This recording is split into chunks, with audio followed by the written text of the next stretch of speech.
Cette vidéo, c'est tout simplement une masterclass sur comment trouver et organiser ses leads sur LinkedIn. Parce que LinkedIn, vous le savez, c'est la meilleure source de leads qualifiés en France. En plus, elle est gratuite. Donc dans cette vidéo, qu'est-ce qu'on va voir? On va voir comment identifier votre client cible, ce qui vous fera bien évidemment gagner des heures. Et le mieux, c'est que ça prend moins de 10 minutes. Et le mieux, c'est que c'est facile. Dans cette vidéo, on va pas voir le jargon de commercial pour que vous ayez l'impression d'être bête et donc que vous achetiez mes services, même si, quand même, on va pas se mentir, ce sera quand même sympa. On va aussi voir les 6 endroits où trouver des leads sur LinkedIn. Parce que 99% des gens pensent que sur Sales Navigator, il n'y a que Sales Navigator à 100 € par mois pour trouver des leads qualifiés, alors qu'il y en a 5, voire 6, on va voir un petit bonus à la fin, pour trouver des leads plus qualifiés. Ensuite, on va voir comment dépasser les limites de demande de connexion. Parce que vous le savez, avant de pouvoir contacter qui que ce soit, s'il n'a pas un profil ouvert, vous devez soit envoyer un email, ce qui va faire que vous ne pouvez pas envoyer de relance, très dommage, ou tout simplement vous devez attendre. Et attendre c'est bien, mais quand on veut des résultats rapides, c'est pas bien. Merci Sherlock. Ensuite, on va voir comment organiser les leads, parce que c'est bien de les avoir trouvés, mais si vous n'arrivez pas à les relancer, à les retrouver, ça sert totalement à rien. Bien évidemment, on va commencer par les sources les plus évidentes pour aller vers les meilleures sources, donc restez bien jusqu'à la fin, et oui. Donc, bien évidemment, l'étape 1, c'est d'identifier votre client idéal, le truc bateau que vous avez peut-être entendu 10 fois, mais que, certes, concrètement, il y en a beaucoup trop qui ne l'ont pas fait, c'est identifier l'industrie, donc service marketing, etc. Ce que je vous conseille de faire, par exemple, Smart, hop, vous allez dans Google, industrie sur LinkedIn, hop, vous copiez-collez la liste, ensuite vous allez sur ChatGPT, vous demandez, ok, j'ai cette cible-là, c'est quoi les industries qui correspondent. Taille de l'entreprise, donc combien d'employés, le poste, CEO, founder, RH, etc. Localisation, donc est-ce qu'il parle français, est-ce qu'il parle chinois. Ensuite, déterminer ses intérêts, tout simplement, ok, par quoi il est intéressé, quels sont les mots-clés qu'il cherche, qui sont les personnes qu'il suit, tout simplement. Vous allez vite comprendre l'importance de déterminer ses intérêts. Ne vous inquiétez pas. Ensuite, déterminer qui n'est pas qualifié. Qu'est-ce qui va faire qu'il ne pourra pas acheter? Parce que tout simplement, pourquoi essayer de trouver la personne idéale quand on peut tout simplement essayer de sauver des heures à prospecter, à avoir des appels non qualifiés. Bien évidemment, vous n'allez pas aller en détail sur toutes les personnes qui ne sont pas qualifiées, vous allez définir la personne qui est qualifiée, et ensuite, dans la personne qui est qualifiée, parce qu'il y a des sous-catégories, les personnes qui ne sont pas qualifiées. Par exemple, je peux cibler les entrepreneurs, mais si j'ai un service high-ticket, je vais me dire, ok, les personnes qui gagnent en dessous de tel montant ne seront pas intéressés et ne pourront pas signer de toute manière. Ok, maintenant j'ai ça. Je vends aussi, par exemple, du ghostwriting. Ok, qui a besoin du ghostwriting? Qui n'a pas besoin de ghostwriting? Lui n'a pas besoin de ghostwriting. Ok, je vais l'enlever. Et voilà comment je vais l'enlever. Ok, une fois qu'on a vu ça, deuxième étape, c'est trouver des leads. Donc, les leads, c'est les prospects, donc les personnes potentielles. Donc, la première source gratuite, c'est vos relations. Donc, par exemple, là, on peut voir, ok, j'ai plus de 500 relations. Si je clique dessus, je vais trouver les personnes. Et donc là, par exemple, Sofiane, Barbara, Maëva.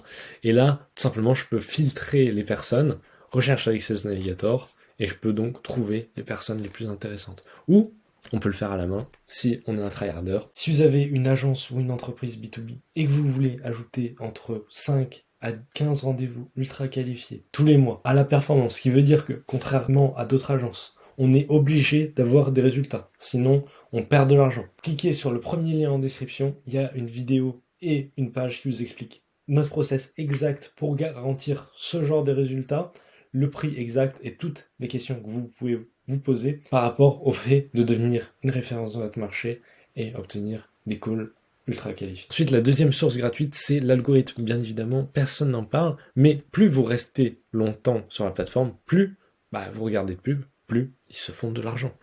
Pour vous faire rester, il va vous donner ce que vous semblez le plus chercher. Donc, vous pouvez littéralement l'entraîner à trouver des prospects pour vous en lui disant, en lui montrant, ah ouais, lui, quand tu me montres ça, vas-y, je reste, quoi. Et ça, vous pouvez le faire en ajoutant en connexion qu'un certain type de personnes, en likant qu'un certain type de posts, en commentant qu'un certain type de posts, et en voyant des posts nuls, être en mode, ok, vas-y, je suis pas intéressé par ça, sur les 3 petits points. Donc les différents endroits où trouver ça grâce à l'algorithme, tout simplement le réseau, donc l'onglet réseau, et puis là, voilà ce qu'on vous recommande. Personne avec des posts similaires que vous pourriez qui pourraient être intéressés sur les profils directement. Imaginons que je clique sur Tamultaïs, bah, je peux tomber tout simplement sur OK, là je l'ai ajouté en connexion, voilà, profil similaire, boum, pareil. Personne que vous pourriez connaître. Ok, bah là je peux tout simplement faire un truc à l'infini. Ok, Fabrice Cru, j'ai trouvé il correspondait bien. Donc hop, je clique sur son profil et là, boum, je fais ça à l'infini tout simplement. Et bien évidemment, autre option pour l'algorithme, c'est de scroller. De scroller, donc défiler le feed hein, pour les jeunes, pour les personnes les plus jeunes d'entre nous. Donc maintenant, source 3, c'est les recherches. Tout simplement chercher par exemple si vous ciblez CEO d'agence, agence marketing, etc. Et ensuite, vous pouvez mettre des filtres, donc filtrer seulement les personnes de premier, abonnés à en France, sujet de prédilection, marketing, etc. Ensuite, la source gratuite numéro 4, c'est vos concurrents. Et oui, parce que vos concurrents, ils ont déjà fait tout le travail. Ils postent du contenu niché qui attire vos clients cibles à l'échelle. Donc, c'est-à-dire qu'ils attirent beaucoup de vos clients cibles. Et quoi de mieux comme source de lead que quelqu'un qui fait ça à l'infini. Ils savent déjà, ces personnes-là, qui engagent avec vos concurrents, ils savent ce qui est possible de faire avec votre service, ils montrent de l'intérêt, alors pourquoi ne pas l'utiliser? Maintenant, comment le faire en pratique? Imaginons que vous cibliez les coachs, vous pourriez tomber sur Jérémy, hop, vous tapez coach, là vous allez tomber sur les personnes qui ont le plus d'abonnés, et donc là vous allez trouver par exemple Jérémy, hop, bah Jérémy il fait exactement la même chose que moi, et en plus il a 20 fois plus d'abonnés que moi.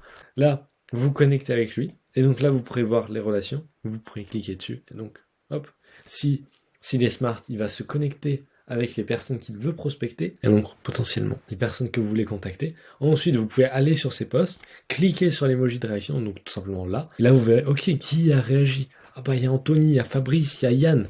Ah bah Yann, il correspond bien à mon client cible. Bah je vais le contacter. Ensuite, la source 6, la source gratuite 5 et 6, les groupes et les événements. Personne n'en parle, mais concrètement, vous savez que les personnes grâce au groupe et événement, vous savez que les personnes sont intéressées par le sujet. Il y a énormément de personnes comme ça, donc sur un événement, il peut y avoir 100, 1000, 10 000 personnes, donc vraiment énormément de leads, et surtout, le plus intéressant, et ça, franchement, je devrais peut-être le garder pour moi, mais vous n'avez pas besoin de demander les personnes en connexion pour les contacter. Ce qui veut dire que vous allez gagner des mois, mais vraiment des mois, à devoir demander des connexions à la main. Franchement, incroyable. Faites ça. Ensuite, la source payante numéro 7, c'est Sales Navigator. 100 € par mois, un peu moins, un peu plus. Vous pourrez directement filtrer les prospects et enlever ceux qui ne sont pas qualifiés. Par exemple, ok, je veux qu'il soit indépendant, qu'il y ait 1 à 10 personnes dans son entreprise. Ok, type d'entreprise, je veux que ce soit ça. Je veux que ce soit un PDG, cofondateur, fondateur, co-owner. Je veux qu'il soit propriétaire, partenaire. Je veux que son secteur soit service marketing. Ok, pareil, je veux qu'il poste régulièrement. Je veux qu'il soit actif sur la plateforme. Du coup, je vais mettre nouveau post et post sur LinkedIn, tout simplement. Ensuite, maintenant, il faut organiser les leads parce que on a fait la grosse partie du travail et la pire chose à faire maintenant, ce serait de perdre ces leads, ne plus les trouver ou avoir une gestion non optimale. Alors voilà exactement ce que vous devriez faire. Bien évidemment, première étape, les ajouter dans une liste de leads complète. Donc par exemple, là vous pouvez le voir, ce qu'on met en place avec nos clients chez Olympie. Donc le nom du prospect, la date de l'ajout, pour voir, ok, est-ce qu'on a été productif en lead sourcing ou pas. La plateforme de contact, donc si vous faites du multicanal, par exemple LinkedIn, Twitter, Instagram, Facebook, etc. Le lien du profil pour le trouver facilement. Le statut de demande de connexion pour LinkedIn. Ok, est-ce que je l'ai en connexion ou pas? Est-ce que je peux le contacter tout simplement? Le compte concerné si vous faites du multi-compte. Email ou lien d'un autre profil. Si vous faites du multicanal, bah, peut-être que vous allez le contacter aussi sur Twitter, etc. S'il ne répond pas. La date du premier contact, etc. Le statut, donc il m'a donné tout son argent. Il m'a dit d'aller me faire voir. Il répond pas parce que il aime pas ma manière de prospection. Aussi les notes, donc par exemple, lui, il m'a dit ça, il m'a dit de le relancer dans le Q1, dans le Q4, etc. Ok, bah je vais le relancer en fonction. Là, c'est vraiment, je pense que j'ai pas besoin de vous expliquer pourquoi c'est important, mais vous pourrez suivre le taux d'acceptation des demandes de connexion, les différentes étapes, et vous saurez quand relancer les leads. Maintenant, il reste une chose à voir, c'est les ajouter dans un CRM. Peu importe le CRM que vous utilisez, si vous êtes un bootstrapper, un gros hacker, et que vous voulez tout simplement de démarcher, aller le plus vite possible pour le moins cher, il y a Google Sheets. Donc par exemple, regardez un Google Sheets qu'on utilise avec notre agence. Donc on voit par exemple les leads sans réponse, les leads qui ont répondu, les leads à qui on a envoyé un lien Calendly mais qui n'en ont pas encore pris un appel, les leads qui ont pris un appel, les leads qui ne sont pas intéressés et qui nous ont dit des choses méchantes. Et là vous aurez tout simplement, grâce en haut à gauche, les stats importantes, le nombre de personnes contactées, le nombre de réponses, le nombre de calls, le nombre de personnes closées, la booking rate, donc combien de personnes vous avez envoyé de messages à combien de personnes et combien ont pris un appel, le closing rate et les euros générés. Surtout, ça vous permettra de ne pas oublier de faire des relances. Par exemple, la personne ne vous a pas répondu, ok, bah il faut la relancer. La personne a répondu, mais il faudrait du coup répondre quelque chose de nouveau, bah il faut la relancer, etc., etc. Maintenant, quelles sont les prochaines étapes? Parce que là, c'est bien, vous savez, trouver les leads, etc. Donc, vous avez défini qui contacter, vous avez trouvé les leads à contacter, vous avez organisé vos leads. Maintenant, il ne manque plus qu'à définir vos campagnes de prospection, gérer le relance et toutes les réponses, et faire du contenu pour attirer encore plus de personnes. Pourquoi s'arrêter en si bon chemin? Si vous voulez accélérer toutes les étapes, chez Olympia, on peut s'occuper de tout à la performance, qui veut dire que vous ne payez que si ça fonctionne. Maintenant, nous aidons seulement les agences et les entreprises B2B qui vendent des services à plus de 1000 euros. Donc, et qui ont bien évidemment un product market fit, c'est-à-dire qu'ils ont déjà dépassé 2000 euros par mois avec leur offre, qui sont quelques case studies. Si ça vous correspond, alors cliquez sur le premier lien en description. Il y a une petite vidéo qui vous explique, ok, est-ce que c'est intéressant pour vous? Comment marche le processus? Et qui répond à vos questions comme combien ça coûte, etc., etc. Et je vous dis, et aussi très important, posez-moi toutes les questions que vous avez sous cette vidéo, j'en ferai des nouvelles vidéos, et aussi abonnez-vous, parce que ce genre de contenu, personne ne le fait. Je vous dis à très bientôt pour une prochaine masterclass. Allez, ciao, ciao.